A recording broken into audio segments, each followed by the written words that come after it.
Sri Vishnu Sahasranama, name 775, Chatur-atma. Chatur means four, and Atma, well, that's the question, isn't it? How the name is understood. Atma, we generally know, refers to the individual self or the Supreme Self. These are the two general meanings. It can also refer to the body and the mind. This name already occurred way back also, as several of these names did, in the verse 15, name 139. And we're going to find in this discussion of this name some clear overlapping from the other names, but it's not exactly repetition, but it's looking at the same aspects of the glories of the Supreme Personality of Godhead, looking at different, similar aspects from a somewhat different angle. Now, as I've said many times, Parashara Bhatta,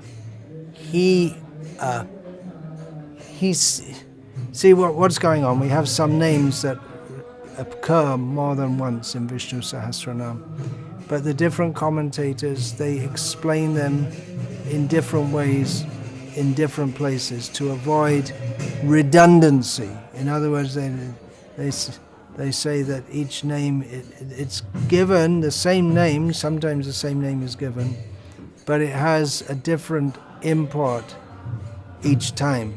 Some names twice, three, and I think there's even one with four. So, Parashara Bhatta does it by, he groups the names. Just like previously, these names came up, Chatur Gati, Chaturatma, Chatavyuha. So he grouped a series of names in a series of verses. He'll group them together and explain them in the same way. Just like now, this present series of names, name 775,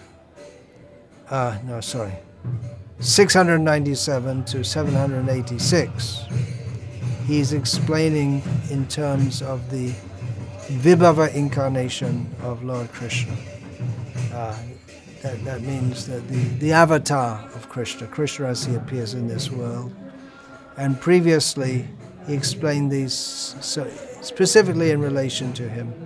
And then previously, he'd explained these names in terms of his Vyuha incarnations, Vasudev, Sankarshan, Pradyumna, and Aniruddha. Parashara Bhatta, he groups 44 groups of names he picks out. 44 themes, you can say, like 44 petals of a beautiful lotus flower. And Shankaracharya, he also explains each name differently if they occur more than once, but he doesn't do as Parashara Bhatta does, not thematically. He takes each name individually, although sometimes he relates one name which is next to the other. It's a great subject, actually. You could do a huge study of Vishnu Sahasranama, but mostly, although the commentators, they go deeply and they explain, but mostly the understanding of those who are commentating and those who speak on it is simply relishing the names, and along with that, naturally, the forms, the qualities, and the pastimes, and the devotees of the Supreme Personality of Godhead.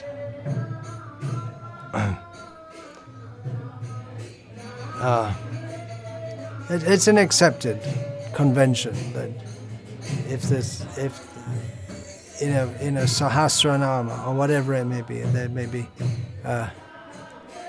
Shatanama, 100 names. But if the name occurs more than once, it's an accepted convention that the commentators, they show how the same name occurs in different places, but they give it with a different understanding.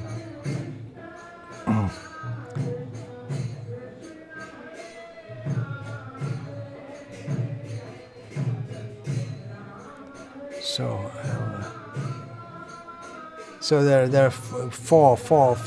We're having these names. Now we have Chaturatma before. We had Chatur Bahu and Chatur Gati. So we have a lot of fours, and naturally the same kind of fours are coming up again. The Purusharthas, the four Varnas, coming up again and again. Now, we had Chaturvyuha, but Parashara Bhatta explains that the Chatur-atma name also refers to the Chaturvyuha, the four forms, Vasudeva, Sankarshan, Pradyumna, and Aniruddha. And we may say that, well, isn't that then a repetition?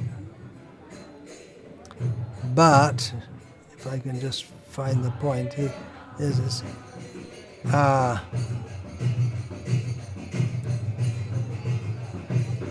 four. Yeah, he's specifying that this is Krishna, Vasudeva, and then the others expand from him.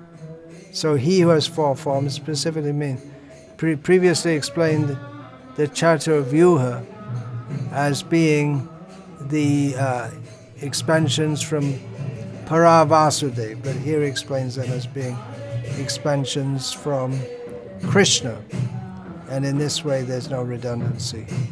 Then four manifestations, he also gives the another meaning, Chaturatma, four manifestations in his Vibhav, his avatars as Krishna and Rama.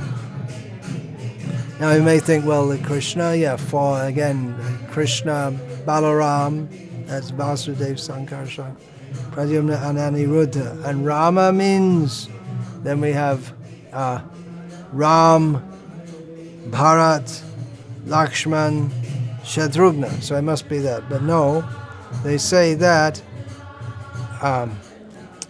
the Supreme Personality of Godhead makes himself available for the experience of the devotees in the four states of experience. That these forms of the Lord, they are manifested to the devotees in the waking state, in the dream state, so the devotees, they dream of Krishna. Even in the state of deep sleep, the devotee never forgets Krishna. And in the transcendental state, when the devotee completely transcends all mundane modes, then definitely he's fully experiencing Krishna. So according to the capacities of the devotees, not everyone's going to be dreaming of Krishna, but if we speak of Krishna and act for Krishna, then it's natural that whatever we meditate upon, that becomes one with our internal consciousness.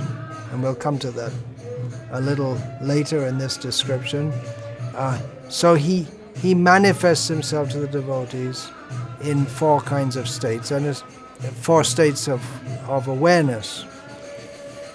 And particularly we can think of these forms, Krishna and Rama, because they perform such enchanting pastimes that we can very easily fill our minds with remembrance of them. Whereas simply to meditate on the form of the Lord as the yogis do, it's more difficult to capture in the mind. That's why Bhakti directly, hearing about Krishna, and then automatically one becomes absorbed in thoughts of his pastimes. And then what to speak of meditating on the impersonal Brahman. And then that's getting pretty pretty difficult to meditate upon, so just some light. And then it gets even more, it gets really wacko in the Zen Buddhist kind of meditation, meditating on the sound of one hand clapping. That's just designed to give you a nervous breakdown, almost literally. Or, to break down one's whole scheme of experience, and then you're supposed to get satori. We don't have anything to do with that. We like to hear about the pastimes of Krishna. And then that becomes a natural meditation for the devotee. And then if we think all day and we're thinking about that, and then naturally at night we should dream. And then in all states of consciousness. This Janmashtami and festival days like this, special days for especially hearing and chanting about Krishna. Every day should be, but some days they're especially dedicated to that. You can hear in the background in the temple here, this in Vellore, Tamil Nadu. Kirtan is going on, and so many people are coming and having darshan, joining the kirtan, taking prasad. The committed devotees are fasting until midnight. Many are taking books, and then they want to take Bhagavatam, so we'll arrange that afterwards. So it's a great opportunity to remember Krishna. If we don't have the opportunity to be in a preaching engagement, then we can, at home, we can listen to talks about Krishna like this one, and we can chant more rounds. We can prepare so many preparations for offering to Krishna. The whole point is to be absorbed in Krishna, so that in waking and sleeping and even in deep sleep, when there's supposed to be no remembrance of anything, but the great devotees, they think of Krishna in that state. And then the Turiya state, the completely transcendental state, Radha Krishna Pranamo Jugala Kishore Jivane Marane Gati Anahimo. In life and death, our very life is Radha and Krishna. So that's the stage of the pure devotees. Krishna kindly comes so that we can see and hear and remember him. Shrimanti Gayanti Grananti Abhikshnas Smaranti Nandanti Tavehitan Janaha Taeva Pashanta Chirena Tavakam Bhava Pravaho Paramam Padambujam. Kunti Devi says, "Oh, you very kindly appear, Krishna." And she'd given so many reasons for Krishna to appear.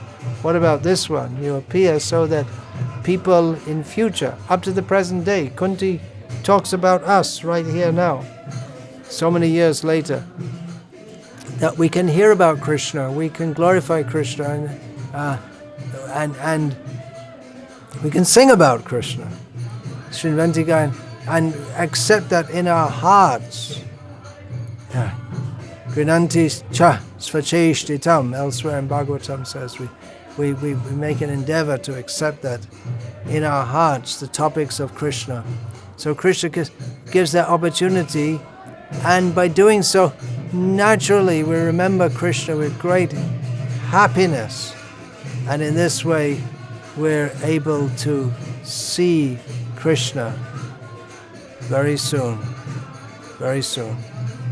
and then we can go to Krishna. Krishna is so kind. He appears in this world just to remind us, I'm here, remember me? Your real friend? Here I am, Krishna, Rama. Then Shankaracharya explains in the previously, way back, he says that he has so we're just recapping on that. He has a fourfold manifestation in his functions of creating, maintaining, and destroying the world. And he explains that for creation there's Brahma, right? Yes, but there's Brahma, and then the Prajapatis like Daksha and others. And time, Krishna is the form of time, is also because creation, maintenance and destruction, they take place in time. So the four factors how Krishna manifests for creation. Brahma, Daksha and other Prajapatis, time and all creatures.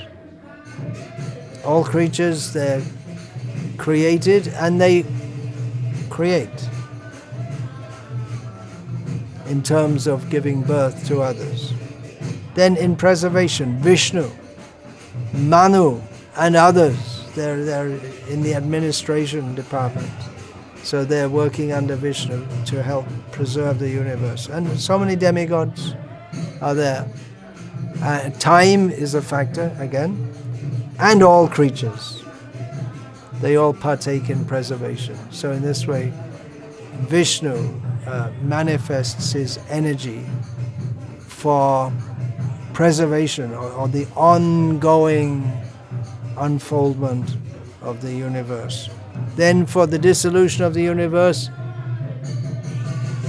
it's the Rudra, Shiva destroys, but it's the power of Vishnu by way he does that.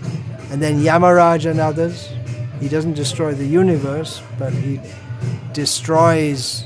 Actually, how does Yama destroy? What does he do? He destroys the gross sinful reactions of others by giving them punishment, and others also assist in that.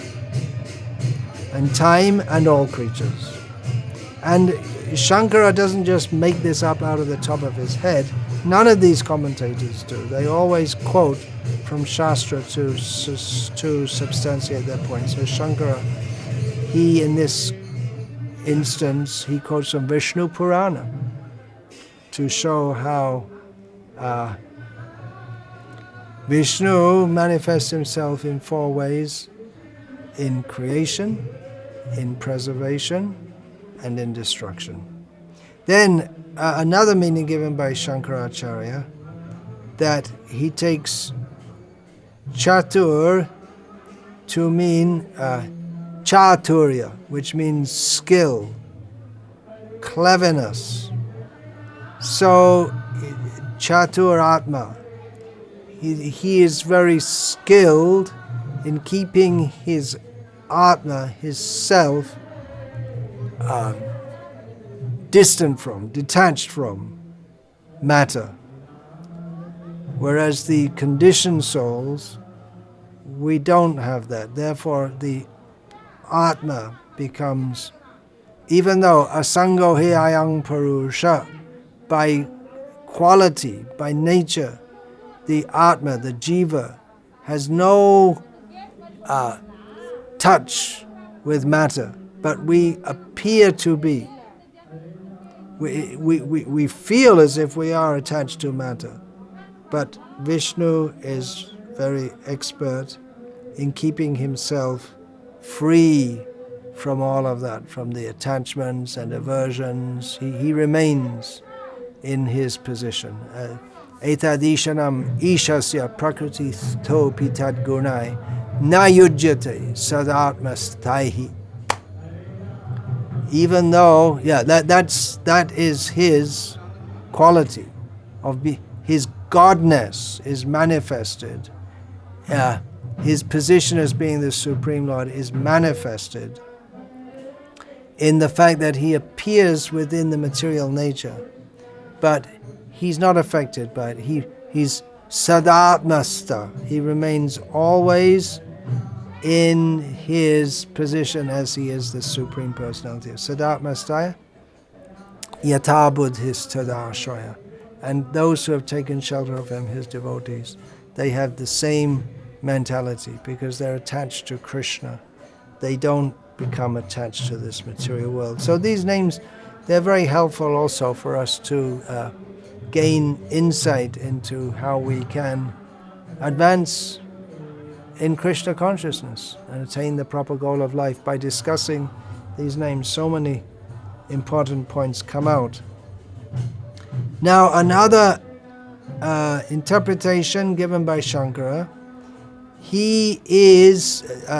Shankara refers to Manas, Chitta, Buddhi and Ahankara. These are the 4 antakaranas, or internal, they're called the internal organs.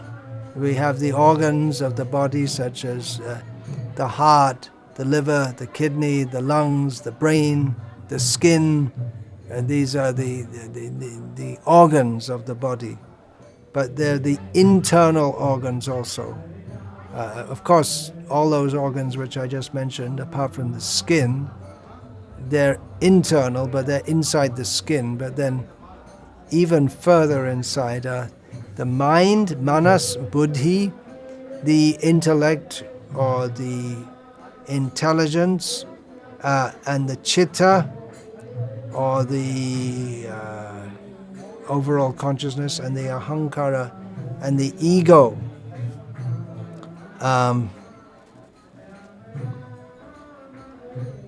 So, what's going on? These are the thinking process, the thought process. How does that function? How does that function? It's because of Vishnu. He's behind it all. That's how Shankara explains this name Chaturatma. That's another meaning. That the Atma can mean mind, intelligence, the soul. So he takes this to mean he analyzes the consciousness in these four ways, which is a standard way. And another commentator, Radha Krishna Shastri, elaborates on this point, that the mind function involves thinking of doing something. There's more specifically, not mentioned here, sankalpa and vikalpa. Should I do it or shouldn't I do it? The buddhi function is one of, well, the mind is closer to the senses, in which the mind tends to, I want that. I don't want that. But the buddhi, the intelligence, analyzes and doesn't just act impulsive.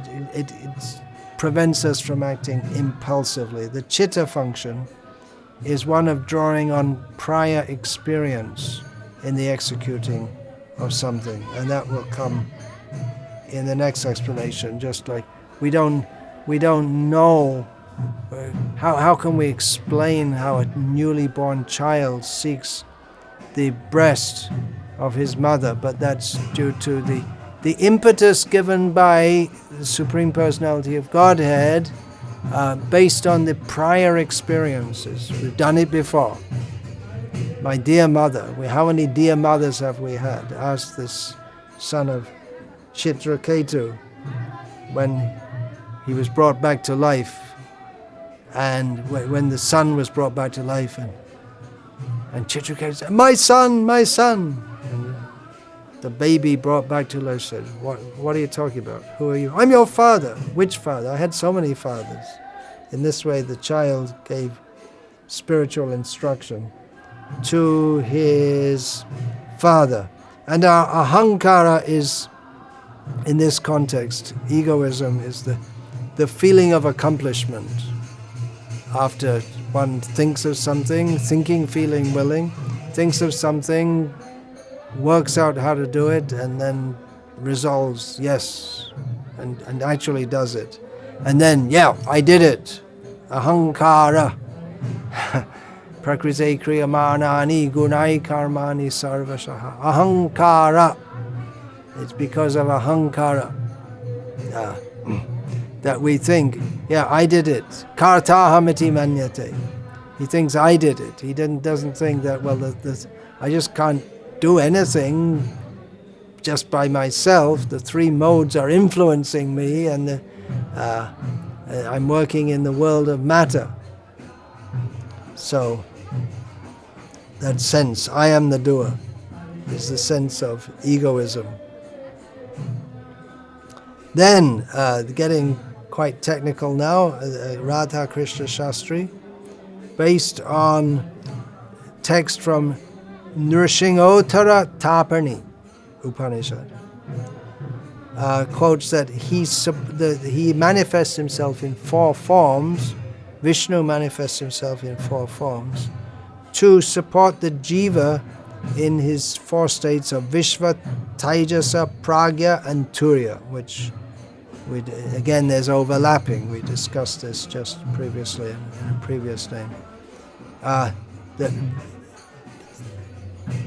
Vishva, this refers to the gross body of which the jiva acquires in this world, or appears to acquire in this world within the Vishwa, and that is supported by Vishnu in his form as Virat. We're all working within the universal form of Vishnu. Then the combined form of Vishva and Virat is Ota Prota, the warp and the weave of the fabric. Then he supports the Sukshma Sharira, the mind, intelligence, and false ego, in the forms of Taijasa, and that is called Sutra. We've had these technical terms in previous names also. So this combined manifestation is called Anugyata, or the secondary or subsequent knower. Then the Karana Sharira is the dimension of the soul, also called Pragya, which is responsible for memories from a previous birth, such as the memory of the newborn child crying, knowing that I cry and then my mother will give me milk from her breast. Then the support of the manifestation of his self, Vishnu, that supports the Karana Sharira of the soul. That means that it's the soul who goes from body to body to body, and the sum total of his experiences and desires and reactions, they are the cause of his getting a new body. And this is as stated in Bhagavatam, Karmana Daiva Netrena Jantur Deho Papate, according to previous activities and desires under the supervision of the Supreme Lord and his assistants. The living being in this world gets a new kind of body. So that's being mentioned here. So that's another aspect. And then going past all these aspects, when one actually comes to the platform of Brahma Gyan, when one becomes self-realized and doesn't identify with the body which gets born again and again and again, then the inspiration for that also comes from the Supreme Personality of Godhead. There's a lot more technical discussion. The point is that the first three, if properly channeled and utilized, lead to the fourth, the Supreme Personality of Godhead. Another commentator giving reference from Markandeya Purana declares that the Paramatma enters the bodies of all creatures with the four forms of Vishva, Taijasa, Pragya, and Turiya. So he's giving evidence for this, and again associates that with waking, dreaming, deep sleep, and the state above all the others, the liberated state. So the commentators giving similar explanations, but taking it in a different, somewhat different angle. Then, he is the indweller within the heart, he is the Antaryami, the Atma of the four types of devotees. The distressed, the desire of wealth, the inquisitive, and one who is in knowledge. The four kinds of devotees are almost devotees. Actually, the Jnani is a devotee, or very quickly becomes one. Whereas the other three, they're on the way because they approach Krishna. And Krishna, he's within the heart of all living beings, but this Chaturatma, this name particularly draws attention to the fact that he manifests himself, or he is within the heart of these four kinds of devotees. He starts to reciprocate with them. He does anyway, he reciprocates, but in a more distant way with every living being. He reciprocates by giving bodies according to our desires and the fruits of our work, but he starts to personally interact with everyone who approaches him, even if they start approaching him just for money. He is so kind. Then another commentator, Satyasanda Yatiraja, gives a similar meaning, but he's also the cause of the four kinds of desire within these people. In other words, we have a desire. But everything, sarva karana karanam, the ultimate cause of desire is Krishna himself. He has desire, so we have desire. How those desires manifest, that is also influenced by our previous activities and impressions. It's extremely complex. You'd need a super computer just to keep track of all the different impressions and thoughts within one living being, and Krishna does it for all of them and brings them all together, and they interact with each other, nourishing each other's desires or destroying each other's karma by giving enjoyment or suffering. Krishna oversees it all, and particularly for those who approach him, he nourishes that desire. Someone may come with a desire, I want some money, okay, let's go to Krishna. Let me go to Krishna. He's got a lot of money. Let me get some from him. But Krishna, within the heart of such a person, he starts to nourish the desire for Krishna. And it comes automatically from Krishna because he's so attractive. People become attracted to him, even if they come with ulterior motives. Baladev Vidyabhushan translates the word Atma here as effort. So his effort is toward manifesting the dharma, artha, kama, and moksha, these four of the devotees. And I just discussed that in a previous name, that for a devotee, dharma means sarvadhaman parityaja mamekam sharanam vraja, surrendering to Krishna. Artha means dhanmar nityananda, our wealth is Nityananda, that means we all know Nityananda, the brother of Chaitanya Mahaprabhu. Nityananda is also a name for Krishna. It simply means who is always blissful. So for a devotee, his wealth is Krishna and devotional service. His his only desire is to serve Krishna. And liberation means, for a devotee, means he accepts it if he has the opportunity to serve Krishna. So Krishna, his effort is to fulfill all these for the devotees, that they will attain their dharma of serving him, they'll attain their wealth, they'll become very wealthy by attaining Krishna, they'll fulfill their desire to kiss Krishna or massage his feet or prepare food for him or garlands for him or whatever. There's so many ways to serve Krishna. And if they want liberation for the sake of serving him, he'll also be very happy to give that. Now another meaning given by Satyasandha Yatiraja, this is a very different meaning. Chatur, meaning someone is similar to what Shankara gave in the sense of being very expert.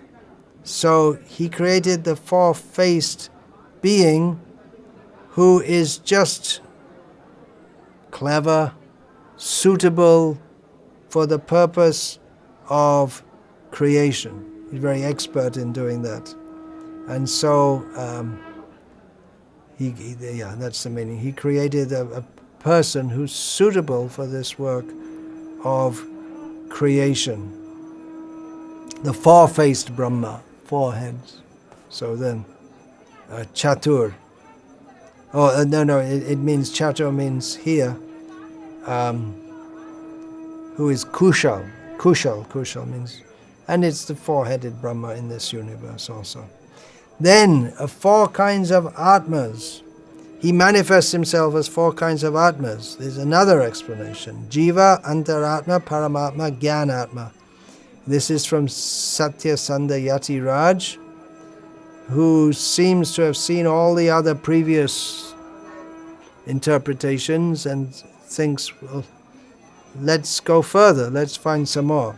And with every name, he gives unique understandings. So, Chaturatma, because he has all the qualities of the four types of Atma, or he is the Atma, the Atma of the Atma, the being of the living being. So it says there are four kinds of living being. The Atma, who is the Jiva, Paramatma. Oh, no, this is taken up and explained further by yet another commentator. The Paramatma is, in one sense, the Jiva is part of. The Jiva is Krishna in one sense. Mamai Vangsho Jiva Loke, Jiva Bhuta Sanatana. We're going to have the name Jiva coming up in Vishnu Sahasranama. One of the names of Krishna, Jiva. So, in the form of the Atma, he resides in the heart. We reside. And then, as the Antaryami, he also resides in the heart with the Jiva. Paramatma here refers to the Supreme Soul, from whom all the jivas and the form of the Lord within every heart manifests. And Jnanatma, he explains with reference to Taittiriya Upanishad, Satyam Jnanam Ananta Brahma. And then again from, is that Brihadaranyaka or Chandogya? I get mixed up. I think it's Brihadaranyaka Upanishad. There's Pranamay, Manamay, Anamay, Vijnanamay, and Anandamay. So Jnanatma is a manifestation of the Lord, one level of consciousness, the Jnana stage. And he again, not simply speculating, that he quotes, this is the commentary of one Raghavendra, and he quotes Brihat Samhita. This is to distinguish between Atma and Antaryami as distinct manifestations of Lord Shri Hari. Atma Antaryami iti harir eka eva dvividha stitaha nivishto hridaye nityam rasam pibati karmajam. So this is similar to the verse from Kathopanishad and other Upanishads of the two birds in the tree, although it's not particularly mentioned birds or tree here. But the point is that the Supreme Lord in two forms, or two, the Atma and the Antaryami, there are two forms who, they're both Hari, but they're situated in two ways. They both enter the heart of the living being, and they where specifically the individual soul drinks the juice of his karmic reactions. Then there's another, one more meaning given here. Chaturatma, which can mean the clear-minded. That means instead of Chaturatma, this name in some commentator not said, who they've given the name Chaturatma, a different reading, different recension, you can say. So suggests the clear-minded Lord. His mind is very clear because the Supreme Personality of Godhead, He's always above mundane contaminations of desire and hate, attachment and aversion, mundane egoism, confusion, all the dirty things in the heart, contradictions, although that will come up a little later in discussing Vishnu Sahasranama. There are apparent contradictions, but He's above all that. Hatred, jealousy, envy, He is clear in His mind, clear in His heart, clear in His consciousness, because He's free from all these things. And that's why we are very happy to go on and on discussing the qualities of the Supreme Lord. He is worth talking about. He's worth remembering. He's the one who should be talked about, remembered, served, glorified. And we're doing that by reciting Sri Vishnu Sahasranama. And that's my discussion of the name Chaturatma, name 775 Vishnu Sahasranama. Finished, at least for now. May we go on life after life, glorifying the Supreme Personality of Godhead. Vancha kalpatarubhyascha kripa sindhubhya evacha patitanam pavanebhyo Vaishnavebhyo namo namaha. Dante nithaya churnakang padayane patya kritva chakakushatam etad aham bravimi hey sadhava sakala eva vihaya durat gauranga chandra charane kurutanuraga parivadatu jano yata tata va nanumukaro navayang vicharayamaha hari rasa madira madati mata Bhuvi vilutama, nartama, nirvishama. Hare Krishna, Krishna Krishna, Hare Hare, Hare Rama, Rama Rama, Hare Hare.